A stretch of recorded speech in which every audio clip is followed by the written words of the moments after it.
Hello students and welcome back. So in agriculture extension we have already started with the course fundamentals of rural sociology and educational psychology. This is your extension 111 course and we have already completed our first lecture and today we will be seeing second lecture for this course. So here at Cropcourse, we help you to prepare for your various competitive examinations and also your PG entrance exams like ICL JRF and MCAER. So अभी तक अगर आपने हमारे channel को subscribe नहीं किया है so do subscribe our channel and also join us on Telegram. My name is Sharayu Deshmukh and I will be teaching you extension education. हमने लास्ट लेक्चर में जो सोशियोलॉजी है उसका मीनिंग एंड डेफिनेशन देखा है. We have also seen rural sociology, its meaning, definition, then what is the scope of rural sociology, what is the importance of rural sociology in agricultural extension, and we have also seen the interrelationship between rural sociology and agricultural extension. आज के lecture में हम Indian rural society के बारे में पढ़ने वाले हैं and all those students who haven't watched my previous video so please do watch it. आज हम पढ़ेंगे अबाउट इंडियन रूरल सोसाइटी और इसमें हम देखेंगे what are the characteristics of rural society and differences and relationships between rural and urban society. So मैं पहले एक बार रिवाइज कर देती हूँ that what is a society. हमने लास्ट लेक्चर में देखा है that it is the aggregate of people living together. सामूहिक तरह से लोग एक साथ रहते हैं, इसे हम कहते हैं सोसाइटी. एंड रूरल सोसाइटी मतलब that people live aggregate together in a rural area. मतलब विलेजेस में लोग एक सामूहिक तरह से साथ में रहते हैं. सपोज ये कोई ज्योग्राफिकल एरिया है और लोग यहाँ पे सामूहिक तरह से एक साथ रहते हैं, इसे हम कहते हैं rural society. Now let us see the characteristics of rural society. So our first characteristic is the general environment and orientation to nature. मतलब जो रूरल सोसाइटी है वहाँ पे जनरल एनवायरनमेंट कैसी होती है और वहाँ पे जो लोग हैं उनका नेचर के साथ कनेक्शन कैसा होता है, ये हम इस पॉइंट में पढ़ेंगे. So the people living in rural areas are closely associated with nature because of their geographic locations. Geographic location की वजह से जो लोग होते हैं from rural areas, they are closely associated with nature. They are very near to the nature and they face various natural calamities over which they have no controls. Now calamities like flood, drought, you have hail, storm, snow, ये अलग अलग natural calamities है. ये सब कुछ rural people को face करना पड़ता है and they have no control over these natural calamities and these calamities have direct effect on the lives of rural people. ये जो सारी कैलामिटीज है उनका एक डायरेक्ट इफेक्ट होता है on the lives of rural people. अभी ये डायरेक्ट इफेक्ट कैसे होता है? सपोज अगर कोई साल बहुत ज्यादा फ्लड आया, नहीं तो कभी बहुत ड्रॉट हुआ है, so obviously these natural calamities are going to hamper the productivity of the crop. जो भी फसल किसान ने उगाई है उनके खेत में, सो उसकी जो प्रोडक्टिविटी होगी उस पर कुछ ना कुछ असर जरूर होगा. द प्रोडक्टिविटी कम हो जाएगी उस क्रॉप की और अगर प्रोडक्टिविटी कम है तो ऑब्वियसली उनको जो इनकम है वो भी कम मिलेगा. ओके, सो इसका जो इफेक्ट है वो कैसा होता है on the productivity of the crops. And अगर प्रोडक्टिविटी कम है सो ऑब्वियसली जो इनकम है वो भी कम मिलेगी. So in this way the rural people, they have the natural calamities, they have direct effect on the lives of rural people. And अगर हम urban areas की बात करेंगे, so these calamities they do not have that direct effect on the lives of urban people. So ये point आपको याद रखना है that rural people are closely associated with nature. Okay, so they people are closely associated with nature. Now, the next point is occupation. So, the major occupation of the people living in rural areas is farming. This is very obvious. जो भी लोग villages में रहते हैं उनका जो major occupation होता है वो farming होता है. The non-agricultural jobs are very few and not much of economic importance. Non-agriculture jobs भी होते हैं rural areas में. अभी non-agriculture jobs जैसे कि carpenters है, then we have a few artisans, then next we have carpenters है, आर्टिसंस है, then we have blacksmith, we have cobblers. So ये सारे जो जॉब्स हैं ये नॉन एग्रीकल्चर जॉब्स है, ओके। और इनका ज्यादा इकोनॉमिक इम्पोर्टेंस नहीं होता है। जो इकोनॉमिक इम्पोर्टेंस है रूरल एरियाज में वो फार्मिंग को ही सबसे ज्यादा है। So farming is the major occupation of the people living in rural areas. अगर हम अर्बन फैक्ट्री की बात करें, so in urban factory the jobs of the foreman, manager and executives are different. अगर हम किसी भी फैक्ट्री की बात कर ले तो वहाँ पे कुछ डिपार्टमेंट्स होते हैं। एक मैनेजमेंट टीम होगी, कोई प्रोडक्शन डिपार्टमेंट होगा, कोई मार्केटिंग डिपार्टमेंट होगा, और जो भी लोग इन डिपार्टमेंट्स में काम करते हैं उन्हें एक स्पेसिफिक रोल दिया जाता है and according to this specific role they have to act. अभी अगर प्रोडक्शन टीम है तो वो प्रोडक्शन में ही ध्यान लगाएगी, वो मार्केटिंग में नहीं देखती है। जो मार्केटिंग टीम है वो सिर्फ मार्केटिंग का ही ध्यान देती है। So there is a specialization of work. एक जो भी काम दिया है उन्हें वो स्पेशलाइज तरीके से करना है। प्रोडक्शन दिया है तो सिर्फ प्रोडक्शन ही करना है। सो एक स्पेशलाइज्ड टाइप ऑफ वर्क होता है इन urban factory. But on other hand जब हम फार्मर की बात करते हैं, then a farmer must be competent in variety of skills। अभी जो variety of skills है फार्मर के पास वो कौन सी होनी चाहिए? he should know about the pest and disease identification।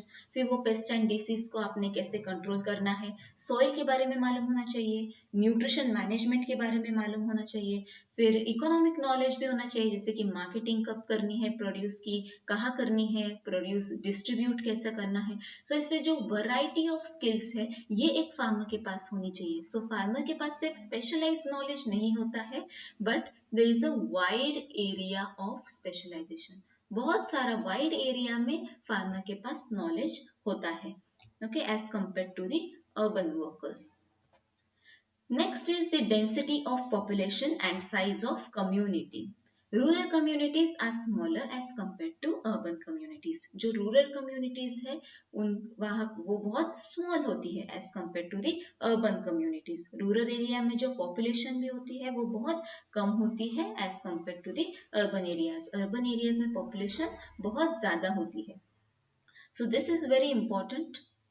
ये सवाल एग्जाम्स में भी पूछा जाता है that man to land ratio is lower in rural areas. जो मैन टू लैंड रेशियो है वो लोअर है in rural areas as most of the people are dependent on agriculture. Now जब हम रेशियो की बात करते हैं तो हम रेशियो को कैसे रिप्रेजेंट करते हैं? In the form of division. Division के फॉर्म में हम हमेशा रेशियो को रिप्रेजेंट करते हैं। एंड व्हेन वी से मैन टू लैंड रेशियो, इसका मतलब man is the numerator and your land is the denominator. Okay, so man to land ratio is lower in rural areas। अभी lower कैसे है? जो population है वो कम है, okay, और जो land है वो ज्यादा है, ये बहुत ज्यादा है, and ये जो population है वो कम होती है। So when you divide a small number with a large number, तो आपको जो रेशो है वो कैसा मिलेगा? कम मिलेगा, लोअर। सो ये टेक्निक आपको इन सब को ध्यान में रखने के लिए करना है। जब आप अर्बन एरिया की बात करते हैं तो वहां पे पॉपुलेशन ज्यादा होती है, ओके। सो ऑब्वियसली जो मैन अपॉन लैंड, सो पॉपुलेशन ज्यादा है, सो हमारा जो न्यूमरेटर है वो कैसा होगा? लार्ज होगा, एंड जो डिनोमिनेटर है हमारा स्मॉल होगा। सो when you divide a large number with small number, तो हमारा जो रेशियो है वो कैसा आता है? Higher. Okay, so man to land ratio in rural areas is lower, man to land ratio in urban areas is higher। जब हम land to man ratio की बात करते हैं तब obviously land numerator में आएगा और man denominator में आएगा। So land to man ratio in rural areas is higher and land to man ratio in urban area is lower। ये पॉइंट्स आपको ध्यान में रखने हैं, और जो एग्जाम में पूछा जाता है ना मोस्टली वो यही होता है that man to land ratio is lower in rural areas. Rural areas में डेंसिटी ऑफ पॉपुलेशन भी बहुत कम होती है and the size of rural communities is also small as compare to the urban communities. Now next is homogeneity and heterogeneity. अभी हम सभी को मालूम है that homo means same and hetero means different.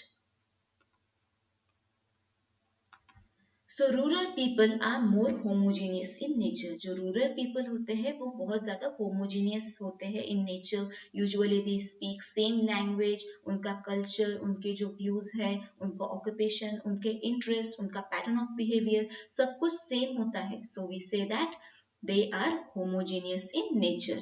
and urban people जो है, urban population is heterogeneous in nature।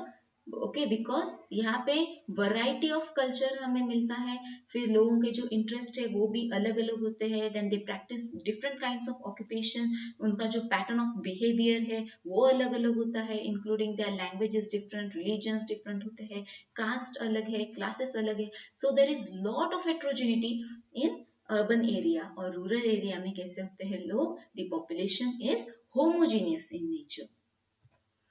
Our next point is social differentiation। जब हम differentiation की बात करते हैं उस वक्त आपको याद रखना है that differentiation means services कैसी है उस एरिया में। This point is related to the services। अभी जो अर्बन एरिया है वहाँ पे अलग अलग सर्विसेज होती है, जैसे कि एजुकेशनल सर्विसेज है, कोई रिक्रिएशनल सर्विसेज है, रिलीजियस है, देन बिजनेस है, रेसिडेंशियल सर्विसेज है। सो अलग अलग, और ये जो भी अलग अलग सर्विसेज है उनका कोई स्पेसिफिक पर्पस होता है। Okay, urban services namely educational, recreational, religious, business and residential are organized to serve specific purpose. For example जो एजुकेशनल सर्विस है इसका पर्पस क्या होता है, to provide education to the people. So ऐसे हर एक सर्विस का एक स्पेसिफिक पर्पस होता है and there are various types of services in urban society and these services have made the division of labour. अभी इतनी सारी सर्विसेज है तो obviously there is division of labour. लोगों को चांस मिलता है अलग अलग जगहों पे काम करने का, अलग अलग सेक्टर्स में काम करने का। But this is not so in the case of rural society. Rural society हमने अभी अभी देखा है that it is more homogeneous. यहाँ पे जो ऑक्यूपेशन प्रैक्टिस होता है वो मोस्टली है फार्मिंग, लोग से फार्मिंग करते हैं, और इतनी सारी जो सर्विसेज है वो रूरल एरियाज में नहीं होती है। So there is low degree of social differentiation. जो सोशल डिफरेंशिएशन की डिग्री है it is low in rural society and the degree of social differentiation is high in urban society because urban society में services बहुत ज्यादा होती है। Now next point is social stratification. Social stratification पे तो एक पूरा चैप्टर ही है, we will study much in detail about social stratification in that chapter. But right now हमें इतना मालूम होना चाहिए that society is divided into high class, middle class and low class. अगर जब कोई सोसाइटी होती है, जस्ट अ मिनट,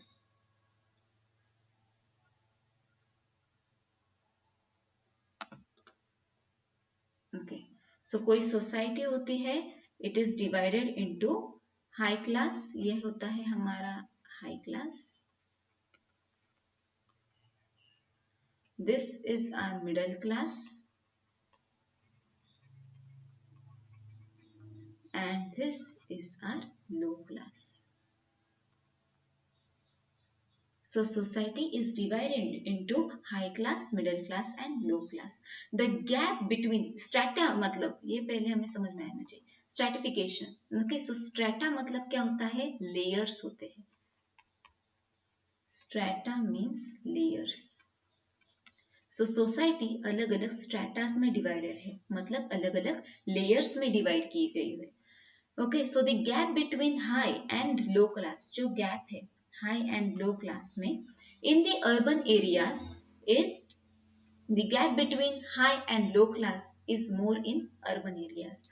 जो हाई एंड लो क्लास में जो एक गैप होता है ना अर्बन एरियाज में, वो बहुत ज्यादा होता है। जो हाई क्लास मतलब जो रिच पीपल है वो बहुत ज्यादा रिच होते हैं, और जो लो क्लास मतलब जो पुअर पीपल है वो बहुत ही ज्यादा पुअर होते हैं। पुअर पीपल स्लम्स में रहते हैं, इतने ज्यादा पुअर होते हैं इन urban areas। So the gap between high class and low class is more, it is very wide in urban areas. लेकिन जो हमारी रूरल सोसाइटी है वहाँ पे जो डिफरेंस है between high class and low class वो इतना ज्यादा नहीं होता है। एंड मोस्ट ऑफ दी जो रूरल पीपल है, okay, the rural society it belongs to middle class. जो मैक्सिमम टाइम मतलब जो most of the rural society है, okay, it tends to belong to middle class. Next is the social mobility. Now mobility means movement. एक जगह से दूसरी जगह पे, not only in the terms of territory but also कभी कभी हम ऑक्यूपेशन शिफ्ट करते हैं, नहीं तो there is mobility in your economic status. Okay, so social mobility it refers to the movement from one social group to another. एक social group से दूसरे social group में movement करना is known as social mobility. ना it may be, अभी ये occupational mobility भी हो सकती है, मतलब एक ऑक्यूपेशन से लोग दूसरे ऑक्यूपेशन में जाते हैं, और नहीं तो टेरिटोरियल मोबिलिटी हो सकती है। For example territorial mobility from rural areas to urban areas, नहीं तो अर्बन एरियाज के लोग रूरल एरिया में आना, और there is some mobility within the rural areas और within the urban area itself. And also there is one more type of mobility, that is the economic mobility. And social mobility जो है ना वो rural areas में कम होती है। लोग जल्दी उनको ऑक्यूपेशन चेंज नहीं करते, they do not change their place, जल्दी से वो रूरल एरिया से अर्बन एरिया में नहीं जाते।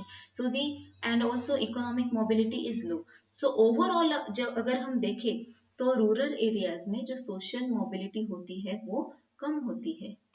in rural areas there is low social mobility in rural areas। and जब हम अर्बन एरियाज की बात करते हैं तो यहाँ पे जो सोशल मोबिलिटी है वो बहुत ज्यादा होती है।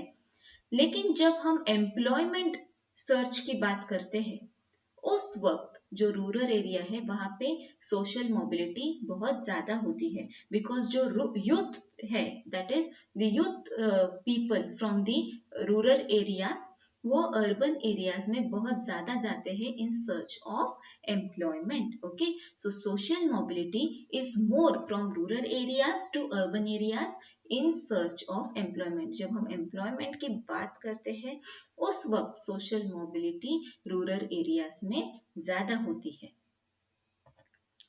Next is the social interaction. Interaction means communication. लोगों का एक दूसरे के साथ कम्युनिकेशन कैसा है, या फिर रिलेशनशिप उनका कैसा है इन रूरल एरियाज, ये हम इस पॉइंट में देखेंगे। So the rural population is smaller. Rural population हमने देखा है स्मॉल है, वहां पे जो डेंसिटी है पॉपुलेशन की वो भी कम होती है then the urban population. They have few personal contacts per individual.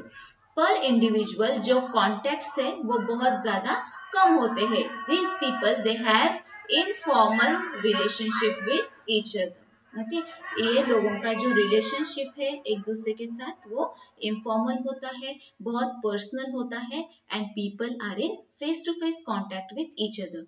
More over यहाँ पे जो मास मीडिया है, ओके, उसका भी उसके साथ भी जो कांटेक्ट है लोगों का वो कम होता है, and people get to know about the recent news, नहीं तो रीसेंट हैपनिंग्स जो भी होते हैं ना रूरल एरियाज में, वो एक दूसरे वो लोगों के साथ कांटेक्ट में ही समझ में आता है कि अभी क्या शुरू है। Okay, so the contacts through various mass media like radio, television, magazine, posters, newspaper are lower in rural areas, and people have more face-to-face, informal and personal relationships. Now, the urban area contacts are formal and impersonal. जो urban area है वहाँ पे contacts जो होते हैं वो formal होते हैं and impersonal contact होते हैं। Next point is the leadership pattern. So leadership pattern किसी रूरल एरिया में कैसा होता है। Now as we know that population कम है, okay, and moreover people have face to face relationship, informal है, they are personal, they are very close to each other. So people they know what are the personal traits of each other, and based on these personal traits means your characteristics.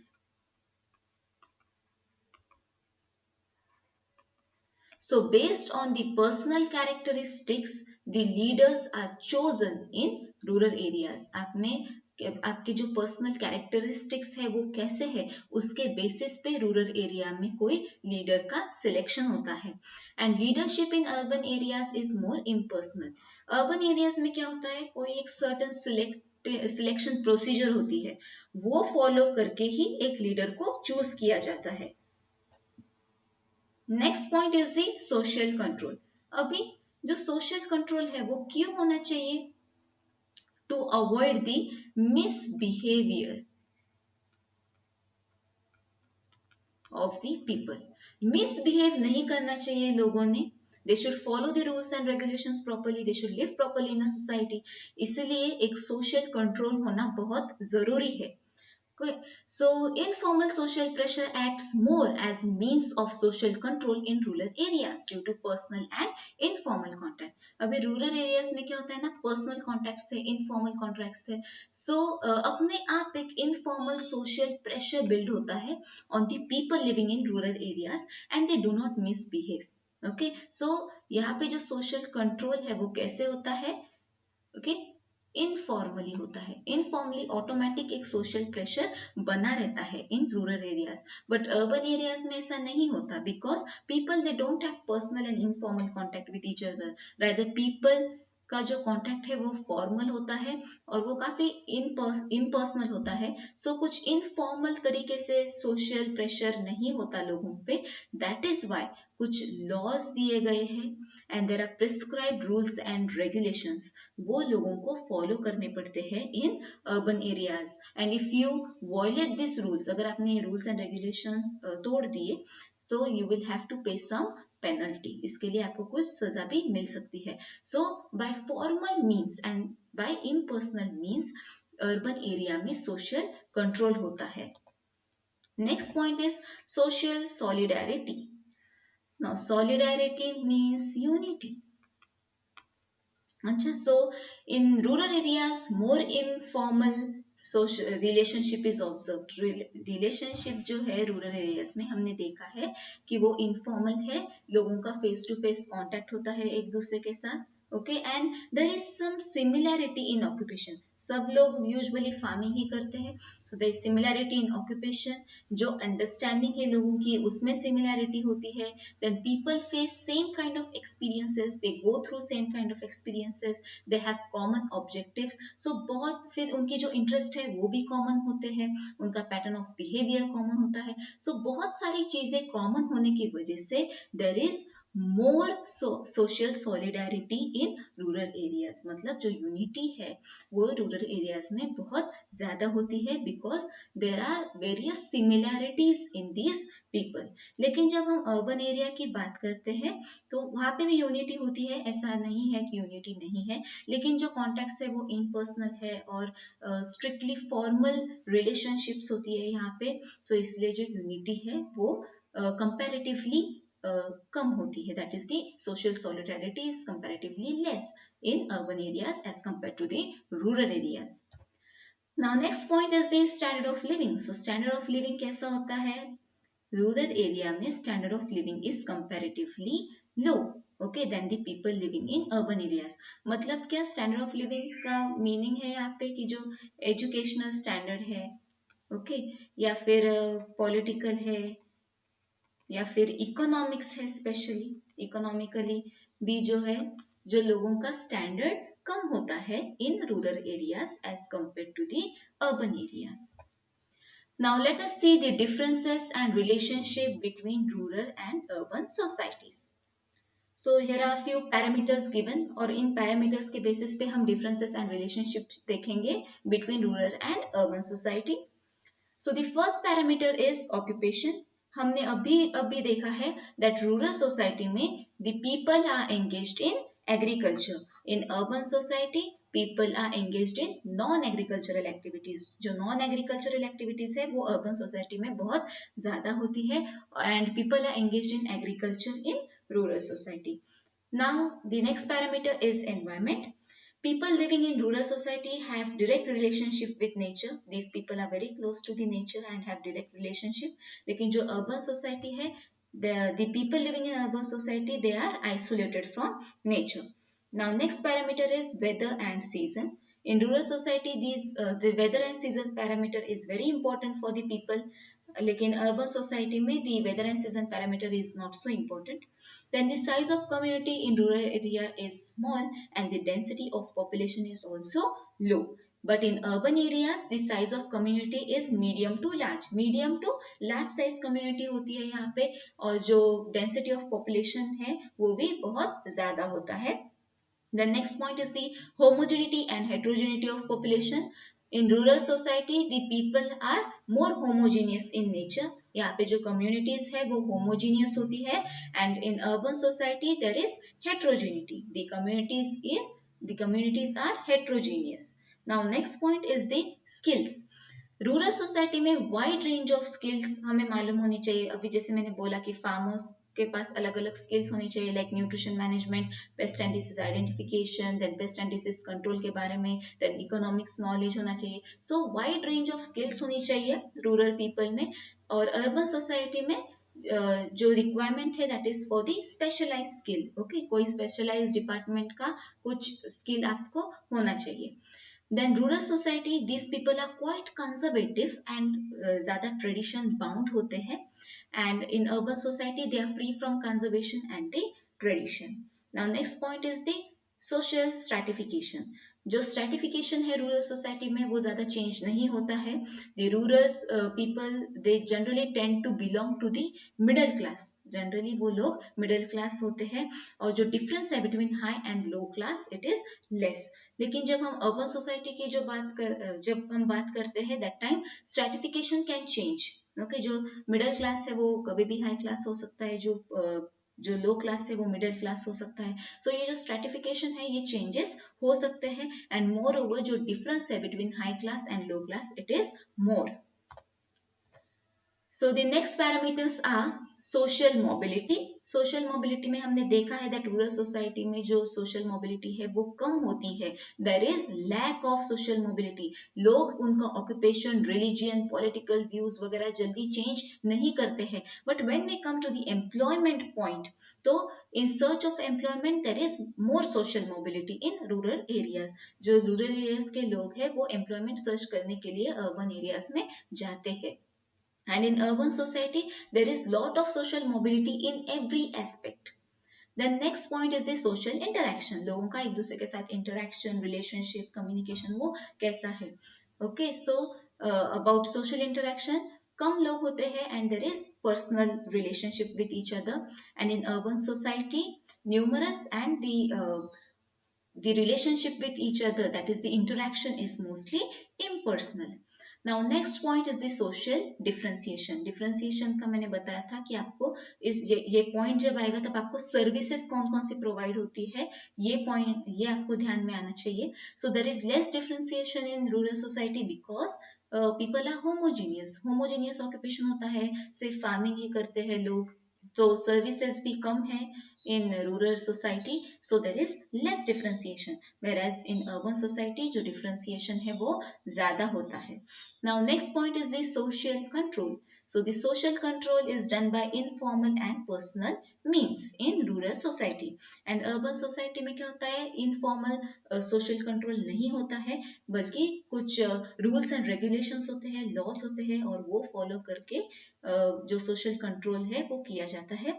So there is more formal and impersonal means of laws, prescribed rules and regulations. Next point is social change. अभी जो social change है it takes place at slow rate in rural society, but in urban society the social change is fast because there is competition. ज़्यादा competition होती है urban society में, इसलिए जो social changes है वो भी fast होते हैं. Now next is the leadership pattern. The leadership pattern in rural society is based on the personal characters, that is the personal traits of a person. And in urban society it more impersonal leaders, मतलब जो भी leaders का जो selection होता है वो कुछ selection procedure के through होता है. People they do not know the exact personal characteristics of the individuals in urban society. Okay, now next is the social solidarity. So solidarity का मैंने आपको बताया था, it means unity. So the solidarity is stronger, more informal and non-personal in case of rural society, and in case of urban society the social solidarity is more impersonal and it is strictly formal. So this is all for our today's chapter. Now let us discuss some important multiple choice questions. So first one is man to land ratio is higher in dash area. ये हमने discuss किया है. Man to land ratio जो है वो higher कौन से area में होता है? So the answer is urban area. Next one is rural population is dash in nature. जो रूरल पॉपुलेशन है वो कैसा होता है? It is homogeneous in nature.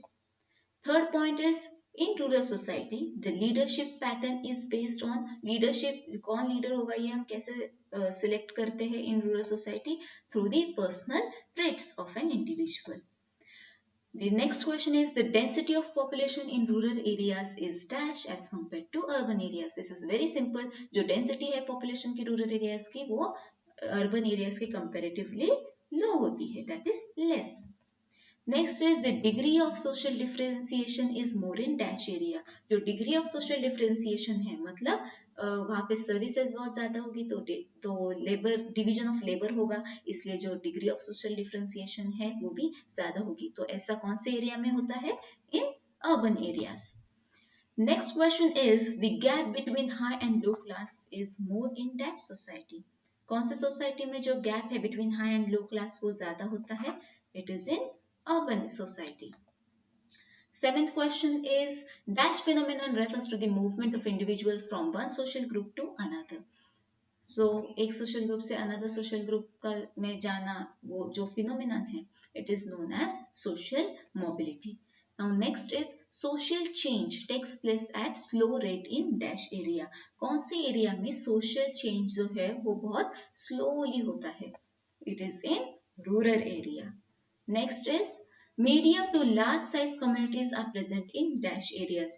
See small communities जो है वो rural areas में होती है and medium to large size communities are present in urban areas. So thank you students. This is all for today. If you haven't liked this video then please do like it, share this video, subscribe to our channel and do join our Telegram group to have more benefits. And thank you so much. Also in next chapter we will study about the social groups.